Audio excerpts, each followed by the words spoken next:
Welcome back to the Building Bigger Lives podcast. I'm Kathryn Peterson here with my co-host, Michael Regan. And today we're going to dive into something that some people don't necessarily like to dig into or talk about, but we're going to hit the topic anyway. So today we're talking about getting your operations in shape, and we figured it's the perfect time to dive into this as we anticipate more volume either in the summer or if rates drop a little bit. So it's a good time to dig into this so that everybody is in shape for the season ahead. So with that, I'm going to welcome in Michael Regan. Thanks for being here. Happy to be with you, Kathryn, always. And yeah, I agree with you. I think the timing of this is really good because we haven't yet really seen the swell in activity, at least in the housing industry, that we have been anticipating. And yet, I don't think anyone thinks that won't come. And so, when it does, the question we're asking is, are you ready for it? Are your teammates ready for it emotionally? Are they ready for it physically? Are they ready for it logistically? Is our process really well tuned? I mean, we've got to really address several key topics because if we don't, the risk is that tide could come in and really disrupt a lot of people. And our whole goal here is to make people's lives happy, not to disrupt them. So I'm Mhm. excited that you and I get to dig into this today. So let's just tee this up with a really basic understanding. Why is a a tune-up of our operations process even a good idea, regardless of where we see the ebb and the flow in the market? Why would you make a case for the best practice of getting your operations in shape in any season? So I'm I kind of pride myself on being efficient. And I think that if you're looking at the systems that you have in place, you can see inefficiencies. And anytime you have an inefficiency, that's costing you or your team time, money, and sometimes energy. And those are things that we don't always have unlimited amounts of. Yeah, fair enough. So if we're just staying in the general category before we get specific, so the context here is with the team.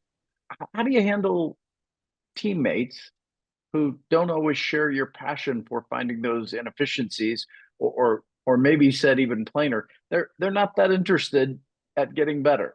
How do you handle that? Oof, that's a hard question. I would say that looking at the big picture of, hey, I know one of your goals is to really enjoy your job, or one of your goals is to move up into a different position, or whatever that goal is for them. Hey, let's dive into what you're doing. And let's say we add a person where what are the parts you like to do the most? What are the parts that you feel like you just maybe aren't in your lane? And so they're a little more clunky because it's stuff you don't enjoy. So it's kind of relating the operations piece to their goals and their vision for themselves. Okay, so I'm going to stay in that thread with a follow-up question, but I do want to come back and try a different angle on this one. So we'll do that next. But if you have that discussion with someone, are you taking a deeper cut at maybe their natural style or their natural skill sets as well as their goals? Because I think in some ways what you're describing is trying to follow a unique ability model where or strengths finder model where you're looking at, where are they naturally capable of handling more and trying to focus more in those areas so you get more ROI. Is that a fair place Mhm. to start? Yep, absolutely. I think that's exactly it, of saying, hey, first of all, what's your percentage? Where are you at with your day? Are you at 100%? Are you at 70? Do you need more? Are you at 150%?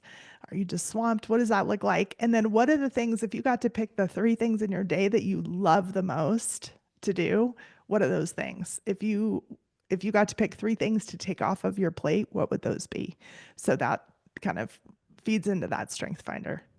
Got it. Got it. Okay. So we can come back to that one a little bit more in some of these other specific contexts, but I wanted to back up a step. So, Catherine, you're taking the approach of someone who has a lot of, let's call it high IQ, high EQ, meaning you're approaching people with if we go back to the old carrots and sticks, like you're bringing the carrot. Like, how can I help you find something that you can attach to grow?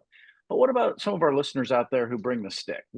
How are they going to handle this very same challenge of, hey, I know where we need to improve for those efficiencies, but their style is more of, I'm paying you to do a job. I've hired you because of the skill set you already have. I'm not baiting you with, incentives. I'm telling you, figure this out, or this isn't going to work. How would you help someone who comes from more of that side of the leadership style? So I think, I mean, obviously it's hard for me to relate exactly to that person because it's so different than myself. But I would say that if, it might be that you drive into exactly what that process looks like and say, okay, I want you guys to make a process that's going to work. And that person may have to step back a little bit and say, hey, operations team, this is what I want. I want a perfectly executed loan every single time. I want these minimum standards of disclosures have to go out on this day, or this widget has to be produced by this date. And you guys figure it out and figure out the process that's going to work best. Or if you can't figure it out, we're going to use what corporate has for us, or we're going to use this, and this is going to be the minimum standards that happen. Okay, so I think if I heard that clearly, it's same kind of approach, which is let's work with that person's strengths. If you're more of a driver leader who's maybe not as interested in motivating folks toward what you hope they would care about, you're going to at least be really clear on what you expect. Be really clear on where those standards are, and as you set those expectations, having a really clear review of that, meaning you need to have some sort of measurable in which you're checking in to say, okay, are we in fact meeting those standards? And I think what I heard in between the lines is if that's the case and you've got really smart people, then back off and let them figure that out, because you micromanaging them is only going to lead to their frustration and ultimately yours. Fair takeaway? Mm-hmm. Mm-hmm. Yep, Great. absolutely. Okay, so I hope that that helps our audience feel, that we're genuinely approaching this, whether it's from our natural styles or what we know exist in leadership, because it's fair to say not all of us lead with the same approach, but we ultimately want the same things. We want effective processes that are efficient in their delivery, that are scalable when volume increases, and ultimately profitable. Because at the end of the day, we're most of us listening aren't in not-for-profit operations. We actually are on a mission to make a profit, and profit is how we provide for all of these great people that we're employing, as well as all of the future growth that we anticipate. All right, so let's get back to then the getting us in shape. What would be your approach if you've now, whether you've set that standard in that last example or you've gone through a discovery process to find out where they might be more motivated to grow? How do you now walk into actually getting the operation in shape? You've now figured out the way you're going to connect with your team, but ultimately we now have to design for, let's say, a level of productivity that we don't currently experience, but we're anticipating in the future. Yeah. So one thing we did early on was to say, hey, here's all the steps that need to happen depending on the file, right? So you're always going to order a flood, so you're always going to do some sort of verification of employment, et cetera, right? So let's line those out, and then let's make sure that we have who's doing what are the roles that are really clear, so we don't have duplication, or we don't have to check, hey, did you do that? We know it's been done because it's always on that same person to do that same job.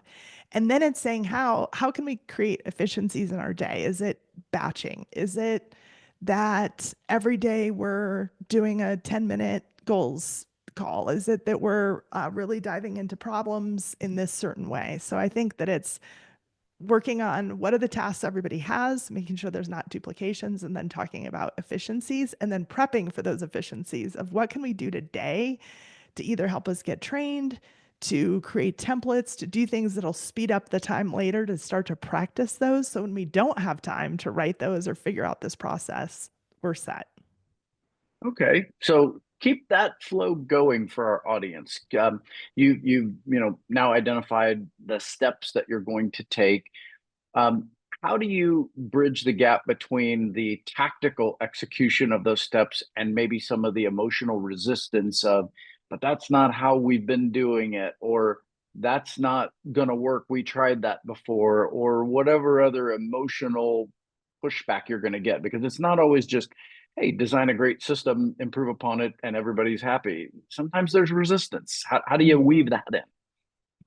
I think it's saying things like, okay, great, let's try it for a week and see if we're more efficient or less efficient and how that goes. Or what's Mm, a way we could still accomplish the same goal but do it a little bit different that fits into something you're more used to. Or hey, what's if this really works for everybody on the team, what's a way that you can maybe adjust your thinking so that it works for everybody as a whole? mm, Or and sometimes you just have to say, hey, this is the way we're going to do it, and you gotta do yeah, it. So there's that's fair. variations of the same thing. Okay, so but the takeaway for our audience is it's going to require a lot of ongoing communication. It's not hey, I told you what guys what to change, now just do it and suddenly magic happens. No, it's like you said, hey, let's try it for a week. Let's now review those data points against the previous week. Let's talk about where that really did get better and where maybe we misinterpreted some things that now didn't go better, and now we've created a new problem. I think communication is going to be the key there. Okay, let's now play this out in the year 2025. We also have access to AI tools that were not necessarily present even 5 years ago when we were doing this. The last time we really ramped up our operations was during the COVID season. You and I remember in the first quarter, we had a 2020 plan that was going to be just wonderful until in, March, we found out that that plan might not work. And talk about having to make a shift. We immediately assumed that, oh no, we're going down with the ship until 30 days later, we realized, no, suddenly housing is the most important thing to everybody because if you're going to shelter at home, home is everything. It's your office, it's your church, it's your restaurant, it's everything.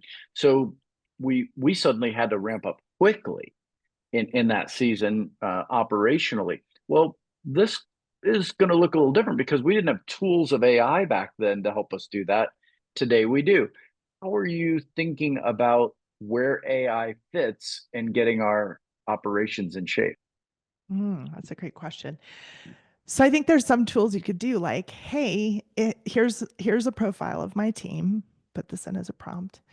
And here's what everybody does. If we were going to add a person, what would that person be able to take off of the team? Or, hey, give us a goal for how to make our jobs more efficient during the day, or line out a schedule for my team to make them as efficient as possible if these are all the tasks on their list. Or write an email that is for a client that we send every time pre-close that defines what's going to happen at closing and here's what we want it to highlight, etc. You can use it in Yeah. lots and lots of different ways. And obviously, there's a lot of AI being used right now in follow up systems. Yeah, so let's play off of that a little bit because I think as I look back to the way we might have followed this process prior to the technology being available, we might have said, "Hey, let's get our team in the conference room and let's lay out, big whiteboards or big, post-it sticky notes, and let's design our process visually with all of those steps so that we can all see where those steps flow and talk about the unique things that might happen that would intersect with that process. Like, what do we do when this happens? What do we do when this happens? Well, now AI is a great resource for the what do we do when this happens. So if you already have a really great process, so you talked about the prompts, if there are things that you've already designed that really work well in an ideal scenario, use that to set the frame for AI and now ask it what happens when this or this or this. And it will provide suggestions for you. And you don't have to, buy those suggestions, but they become they're sourced from way beyond just the ecosystem of your team. So your team always makes the final call on those adjustments, or even more specifically stated, the leader maybe makes the final call with input and feedback from the team. But why not grab this resource to create the initial ideas? So, in the process, I could see that you mentioned things in the communication flow, like drafting emails. Great use of AI. We often have these very specific lists around things that we need from a client in order to continue to move. Well, sometimes those are great until, again, we've got a client who's slightly outside of the standard frame. Same Hmm. thing. We could use the same process of or the tool of AI to help define the how do we solve for this when that's the place. At the end of the day, I would ask us if we're all tuning in, you're at some level of knowledge of AI. Either it's just I've heard of it, or we're fully using it, or a lot of options in between. My encouragement to you, if you're getting your operations team in place, is to simply ask questions like, how could AI improve our effectiveness or our efficiencies? Let it inform it. You'll decide whether you like it or not once you Hmm. get the information, but let it inform. And once you've got that, and you may have some thoughts on this too, Kathryn. I think some operations teammates get nervous thinking, uh-oh, is this my job replacement?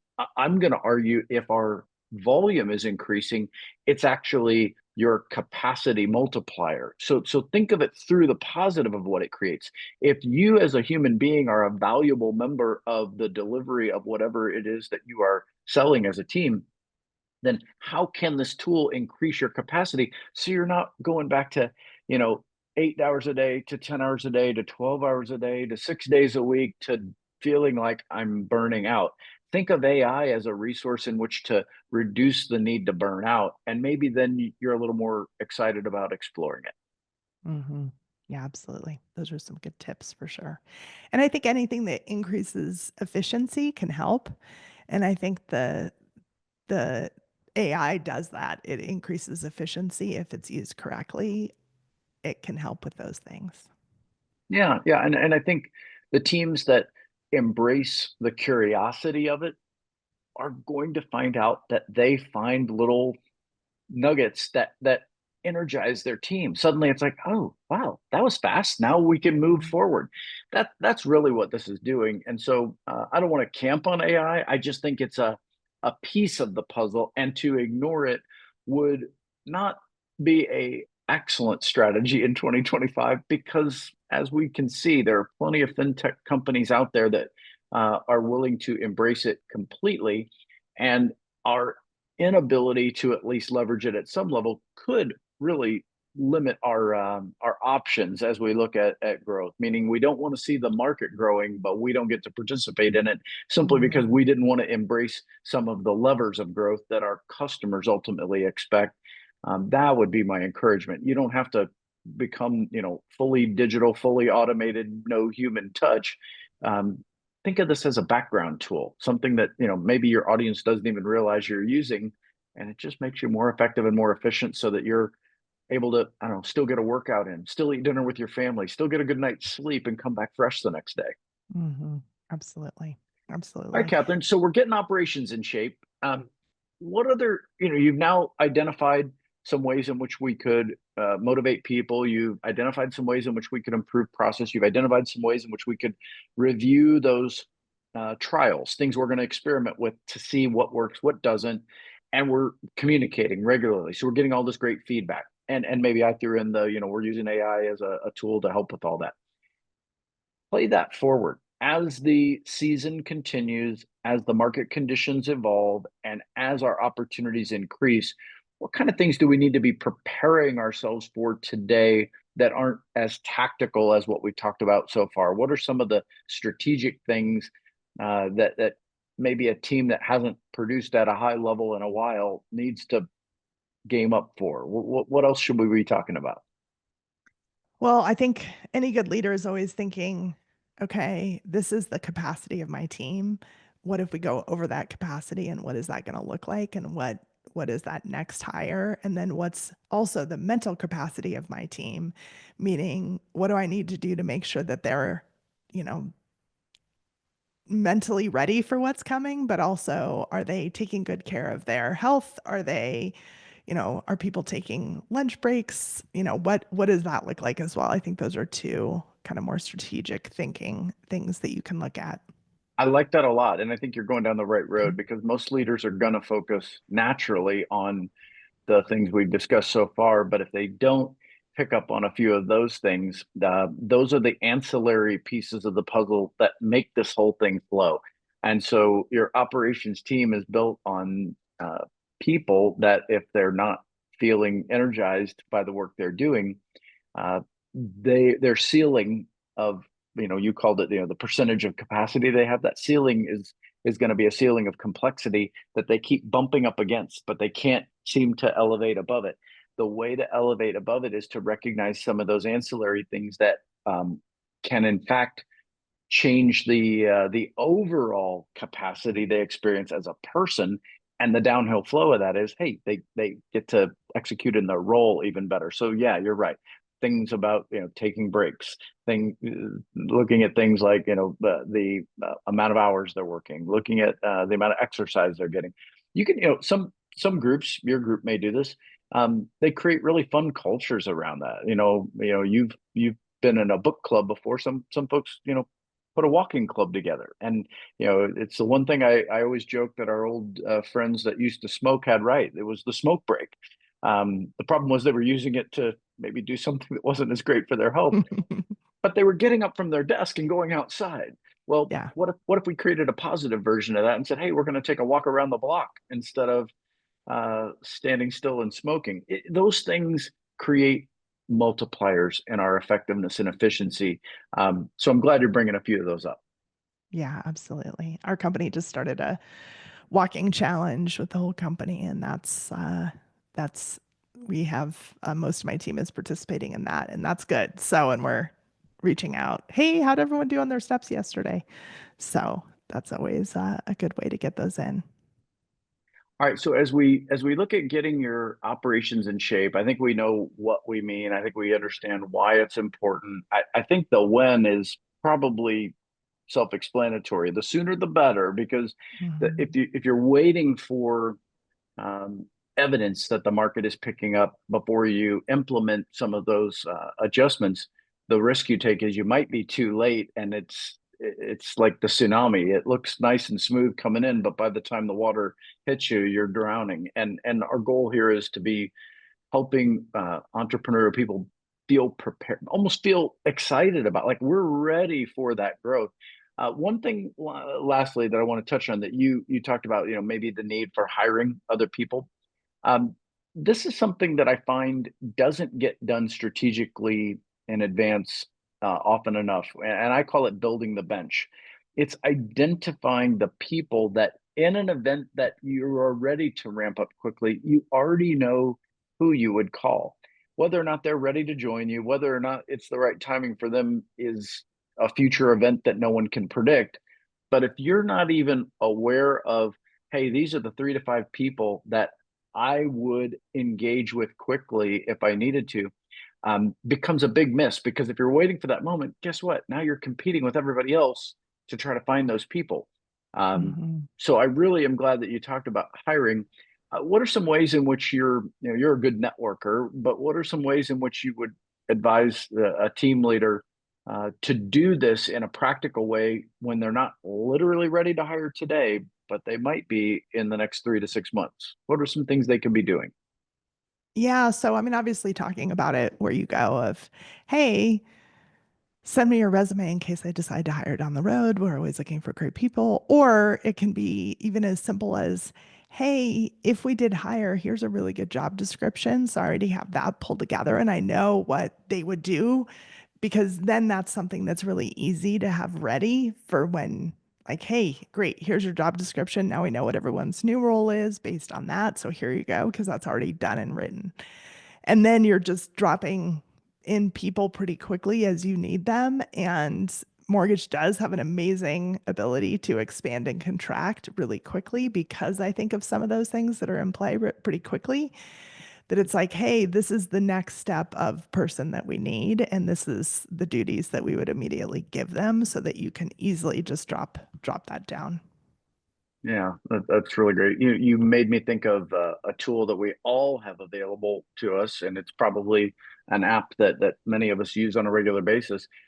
And it made me think of LinkedIn. It made me think, well, I've already, if the theory is, I already know all of the people I know who know who I need to know in order to have plenty of business, then LinkedIn calls these second degree connections. So if you and Mhm. I are connected first degree, someone in your community or my community is a second degree to the other person. And my goal is not to go out and connect with the universe. In fact, I think that's a poor use of LinkedIn. I think connections really should be a reflection of who you know in real life, so that if you want to go out and do some scouting, you put into LinkedIn the profile of who you might be prepared for in the event we'd grow. Well, we'd be looking for these skill sets. Well, LinkedIn will help you find a whole list of people that fit those skills, and you can narrow it down to marketplaces if you like if it's in a specific location or a specific profession. And so you can get that list, and then all you're looking for is sort it by my second degree connections. Find out who I already know that knows that list of people, and go seek them first. Hey, I see you know Bill Smith. Bill looks like he would fit a profile for someone that we might be looking for in the next 3 to 6 months. Tell me what you know about Bill. You can pre-interview these folks based on a LinkedIn list with your first degree contacts who you already know and love and trust. So use these tools to your advantage. Don't just rely on, oh, I heard so and so. Like, go out and be proactive, because most people in your network are happy to help you if you gave them enough specificity. It's when we Mhm. go out and make these general comments of, oh, I think I might need someone who looks like this. Well, they that's hard for people, especially if they don't live in your world. Boy, if you can give them some direction, like, hey, I see Bill Smith is in your network. Tell me about Bill. They're going to let you know real quickly. Yeah. Oh, yeah. Bill, check out his LinkedIn profile. The guy has a new job every 6 months. Like, I don't know what's going on with Bill. Well, isn't that going to save you a little bit of headache down the road? And same if Bill turns out to be a wonderful producer and someone who would be a great addition to your team. Nice to get a preview from someone that you already know and trust versus finding out what he's like after you've already hired him. So LinkedIn is, again, my advice on that one. Use it to your advantage. Well, great. I think that that gives us at least a good list of some things to do to get your operations in shape. Any other thoughts before we close out this episode, Michael?